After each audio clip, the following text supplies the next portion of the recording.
Découvrez le secret de Saint Joseph, le saint qui a gardé confiance même dans les ténèbres. Vous est-il déjà arrivé de vous réveiller en pleine nuit, le cœur battant la chamade, en pensant à ce qui vous attend? Aucune réponse. Aucune certitude. Avec le sentiment que le sol pourrait se dérober sous vos pieds à tout moment? Peut-être est-ce votre emploi qui est menacé. Votre santé qui vous inquiète. Votre mariage qui bat de l'aile. Votre enfant qui a emprunté un chemin inattendu. Ou tout simplement cette angoisse indicible, cette petite voix intérieure qui murmure « Et si tout tourne mal ?» La peur de l'avenir est l'une des souffrances les plus silencieuses et les plus dévastatrices que l'être humain puisse endurer. Elle ne surgit pas soudainement. Elle s'insinue lentement, prenant toute la place, volant le sommeil et sapant la joie du présent. Et pire encore, souvent, cette douleur soulève une question que nous avons honte de poser à voix haute. Où est Dieu dans tout cela? Aujourd'hui, nous allons parler d'un homme qui a vécu ce fardeau de près. Un homme appelé à accomplir la plus grande mission de l'histoire de l'humanité, sans mode d'emploi. Sans scénario tout fait. Sans aucune garantie de succès. Cet homme est Joseph de Nazareth. Non pas le José des estampes dorées et des images sereines. Le vrai José. L'homme qui tremblait. Qui doutait. Qui gardait le silence quand le silence blesse plus que n'importe quel mot. Avant de continuer, prions ensemble. Saint Joseph, priez pour nous. Donnez-nous le courage de faire confiance quand nous ne voyons pas le chemin. Dans les prochaines minutes, vous découvrirez comment un charpentier d'une petite ville oubliée a appris à faire confiance à Dieu alors que tout était incertain, et comment sa vie peut transformer la vôtre. Restez avec moi jusqu'au bout. Car ce qui va suivre changera votre vision de l'avenir. Si vous êtes arrivé jusqu'ici, c'est que vous aussi, vous ressentez le désir de vous rapprocher de Dieu à travers la vie des saints. Inscrivez-vous et cheminez avec nous à cette source de foi et d'espérance. Sachez que nous prierons pour vous et votre famille. Si votre cœur est las et silencieux devant Dieu, peut-être que les saints pourront vous enseigner avec amour un chemin de paix et d'espérance. Ce chemin est décrit dans la vidéo. Pour comprendre Joseph, il faut comprendre le monde dans lequel il vit. Nazareth, au 1er siècle. Une ville si petite et si insignifiante que, lorsque Nathanaël en entend parler, il demande sans cérémonie, « Peut-il sortir quelque chose de bon de Nazareth ?» Jean, chapitre 1, verset 46. C'est la ville de Joseph. C'est l'échelle du théâtre sur lequel se déroule sa vie. Joseph est charpentier. En hébreu, le mot utilisé est stek, un homme qui travaille le bois et la pierre, qui construit et répare de ses propres mains. Un homme du peuple. Sans titre, sans pouvoir politique, sans richesse. Il possède un travail honnête, la foi de ses ancêtres et la promesse d'un mariage avec une jeune femme nommée Maria. Et c'est alors que la vie apparemment simple de José commence à basculer. Selon l'Évangile selon Matthieu, chapitre 1, avant que Joseph et Marie ne s'unissent, elle se trouve enceinte, et cette grossesse vient du Saint-Esprit. Mais Joseph ne le sait pas encore. Mettez-vous à sa place un instant. Vous êtes un homme intègre. Vous avez une fiancée. Vous aviez des projets d'avenir. Et soudain, ce qui se présente à vous est totalement incompréhensible. La femme que vous alliez épouser est enceinte, et vous savez que ce n'est pas votre enfant. Le texte sacré affirme que Joseph est un homme juste. C'est précisément pour cette raison qu'il choisit d'agir avec miséricorde. Il ne veut pas dénoncer Marie publiquement. Il ne veut pas qu'elle soit lapidée. Il décide de la répudier en secret. Mais cela ne signifie pas qu'il ne souffre pas. Imaginez le poids de ses jours. La confusion. La douleur d'une trahison qu'il croit avoir subie. Le rêve brisé du mariage. Les projets autrefois si concrets, désormais réduits à néant. La honte sociale qu'il portera. Les regards des voisins. Les questions sans réponse. José ne crie pas. Il ne jure pas.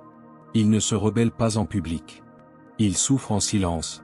Et ce silence est le reflet fidèle de beaucoup d'entre nous. Combien de personnes aujourd'hui portent une douleur indicible? Combien de sourires masquent un cœur brisé? Combien de nuits sont passées dans l'obscurité, à attendre une réponse qui ne viendra jamais? José connaît cet endroit. Il est l'un des nôtres. Et c'est précisément à ce moment critique, confus, blessé, ne sachant que faire que Dieu interviendra. Mais pas comme Joseph l'imaginait. Pas par l'apparition d'un ange en plein jour qui lui expliquerait tout clairement. Pas par une certitude immédiate qui résoudrait tous ses problèmes. Dieu parle à Joseph en songe. Dans la nuit. Dans le silence.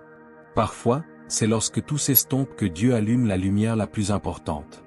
Mais avant d'aborder le point crucial, il nous faut approfondir la question. Car les souffrances de Joseph ne s'arrêtent pas avec l'ange. Elles ne font que commencer. Pouvez-vous imaginer ce que c'est que d'être appelé à protéger quelque chose que vous ne comprendrez jamais pleinement? L'ange apparaît à Joseph en songe et lui dit, « Joseph, fils de David, n'aie pas peur de prendre Marie pour femme, car l'enfant qu'elle porte vient du Saint-Esprit.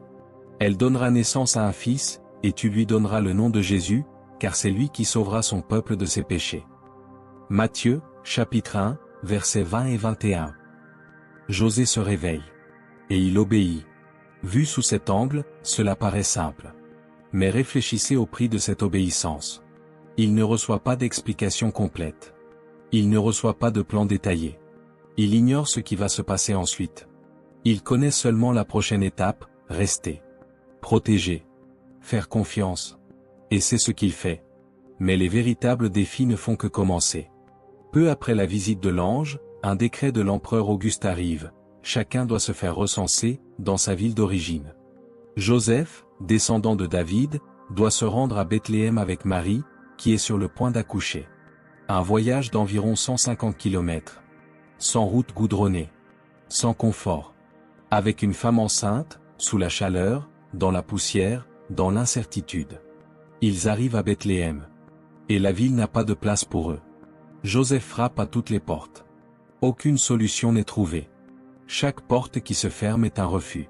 Chaque « non » pèse plus lourd sur les épaules de cet homme qui tente d'accomplir ce qu'il croit être la volonté de Dieu et qui, en réponse, ne reçoit que le silence et le déni du monde. La tradition de l'Église, préservée depuis les premiers siècles, décrit le lieu de naissance de Jésus comme une grotte, une étable. Le Fils de Dieu vient au monde dans l'endroit le plus humble qui soit. Et Joseph est là, au milieu de cette odeur de paille et d'animaux, tenant cette réalité inconcevable entre ses mains calleuses de charpentier. Voici l'homme que le monde a presque oublié. Aucun ange ne chante pour Joseph cette nuit-là. Les anges chantent pour les bergers dans les champs. Joseph est à l'intérieur, en silence, avec la responsabilité de prendre soin de ce qui dépasse toute compréhension humaine. Et les souffrances persistent. 8 jours après la naissance, Joseph emmène l'enfant au temple pour la circoncision. 40 jours plus tard, pour la présentation au temple, un vieillard nommé Siméon prend l'enfant dans ses bras, bénit Dieu, puis se tourne vers Marie et prononce des paroles glaçantes, « Ce garçon est destiné à être un signe de contradiction, et une épée transpercera ton âme. » Luc, chapitre 2, versets 34 et 35. José entend cela. Emportez ceci. Et ensuite, le vol pour l'Égypte. Un autre ange apparaît en songe.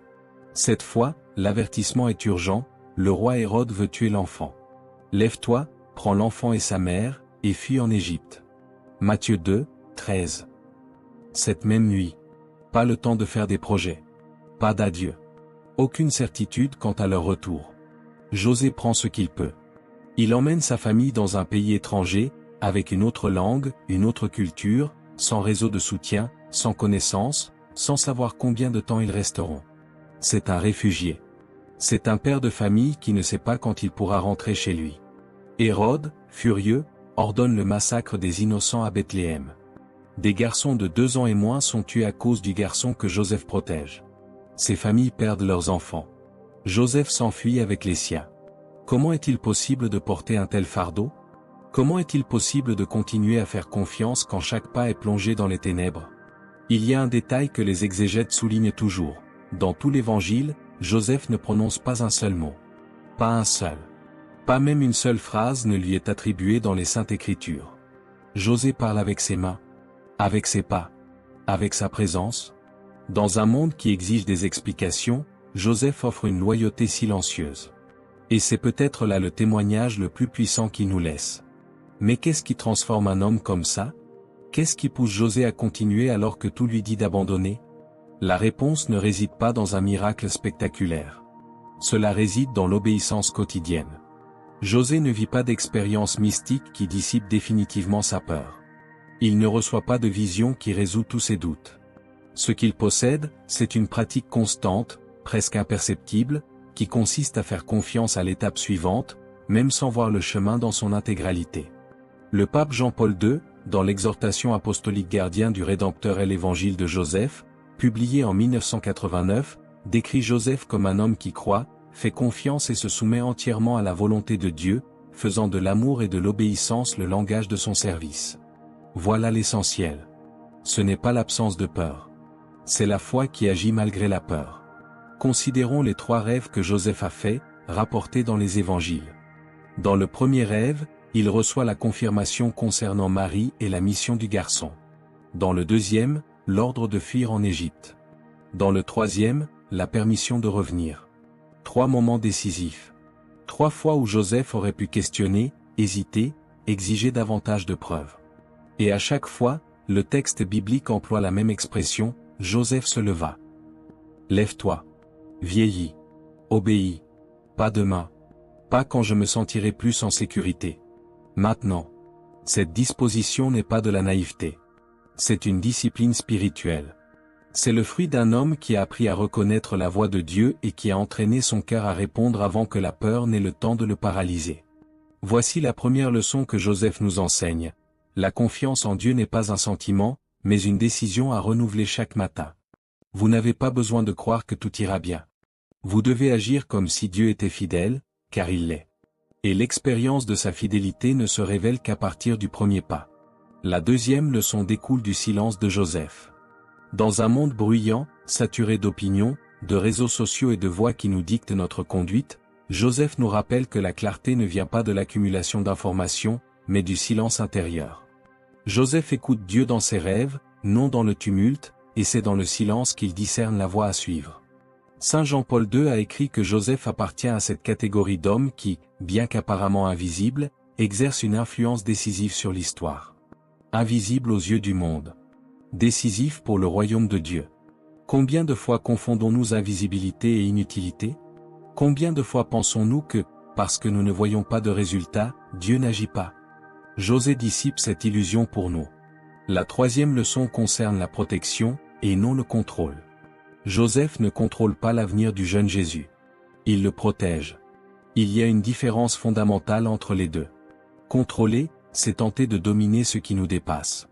Protéger, c'est faire fidèlement ce qui est en notre pouvoir et remettre le reste entre les mains de Dieu.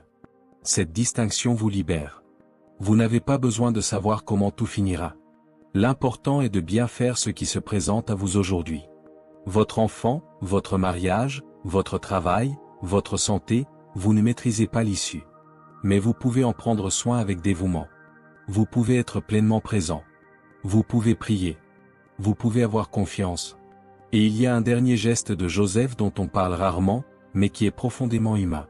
Quand Jésus a 12 ans, sa famille se rend à Jérusalem pour la Pâque.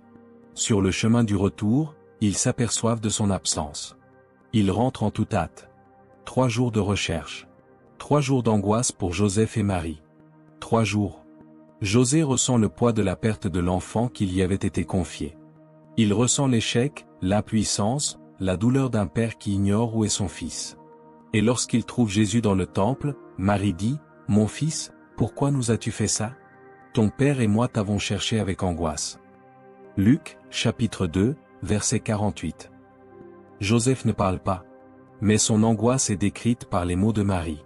Il souffre comme n'importe quel père souffrirait. Et pourtant, il retourne à Nazareth. Il poursuit son chemin. Il travaille. Il enseigne à Jésus le métier de charpentier. Il élève ce garçon pour le monde. José ne comprend pas tout. Mais il reste. Et rester, quand tout est incertain, est l'acte d'amour le plus profond qui soit. Maintenant, la question est, qu'allez-vous faire de ce que vous venez de découvrir? Si vous êtes arrivé jusqu'ici, une chose est sûre, la douleur que vous portez n'est pas une faiblesse. Elle est humaine. José ressentait la même chose. La même sensation de froid dans l'estomac. La même incertitude quant à l'avenir. Le même silence de Dieu au moment où il avait le plus besoin d'une réponse. Et il n'a pas abandonné. Vous n'êtes pas obligé d'abandonner non plus. Joseph vous propose de ne pas feindre l'innocuité, mais d'apprendre à agir malgré la peur. Il s'agit de découvrir que la confiance en Dieu n'est pas une émotion, mais un choix à renouveler chaque matin, les pieds sur terre et les mains à l'œuvre. Voici votre défi pour les 7 prochains jours.